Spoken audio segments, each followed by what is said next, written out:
అలకలేని అరుగే మాది, మరకలేని మనసే మాది. తెరలు లేని తలుపే మాది, గొడవ లేని గడపే మాది, కరువు లేని కరుణే మాది.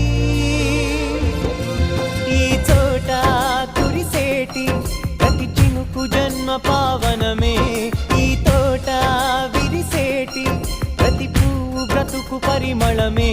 స్వర్గాలే జాలిగా స్థానాన్ని కోరగా, మా ఇల్లు మంత్రాలయం, అనుబంధ గ్రంథాలయం, అందమైన కలల కుటీరం.